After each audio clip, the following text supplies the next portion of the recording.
السلام عليكم ورحمة الله وبركاته. أصحابتك كسول بهذا channel كنا سنة ميديا برودكشن كسول بهذا مانتا يوم مقال عشان مقال كنا كسب سنة هاي وحنا إن رياكشن كبحنو أمال دايمون أو بعض التقانين وقبل سوماليات لكن سمح سمسي إن حيران عن دابنو حوجه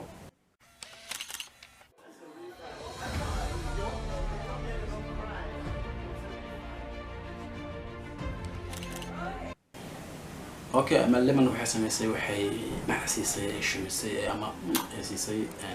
diamond fanaanka weyn ee Tanzania Afrika ninka ugu caansan hadartan tartanka uu kula jiro asiga Lil Balil fanaankeena Soomaaliga qoftaasi maanta arabna inaan reaction ka bixino qoftaasi waxay sameysay aan waxyar aan isla daawano xogaho ani aad u yaabay videos marka arkay هذا وصل آد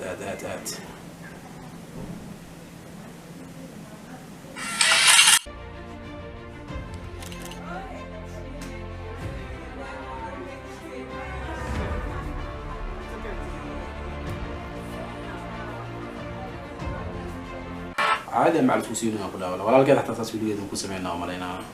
دائما وتقانين أصيغنا وعمد كله إن وحصمنا أرجع سنة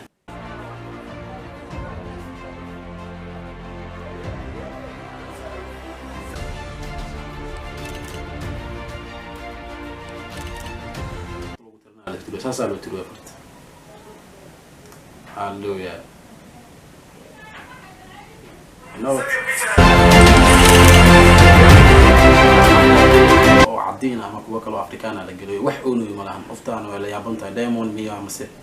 قف كلا way taagan tahay macnaha maskaxdeeda ay gali weys inay la kulanto nigaas maadaama uu fanaan caan u yahay fan kala oo la galoosatay artid waxa leedahay عانم يا عانسي لو عتي عليه وحونو يملها لكن إذا وحونو سام حكيني كذا صورتي وحونو سام ما فاهم كذي بس نوت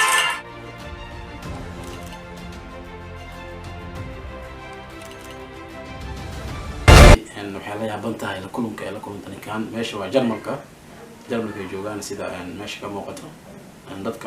عدينا يجوجو ضدك ورشتي أفريكان كلا أصيل سعودي وحونو يملها لكن إذا ما أنت نوم حاليا بنتها la kulanka ninkaan ay la kulantay intaas ay la oynaysaa amalayna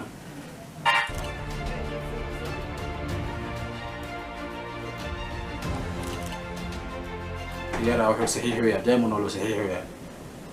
waa ku qiray waa macnaha fanaanimada waa ku qiray qof kale ka horeey malaan miya ma aqaan la fahmi lahay note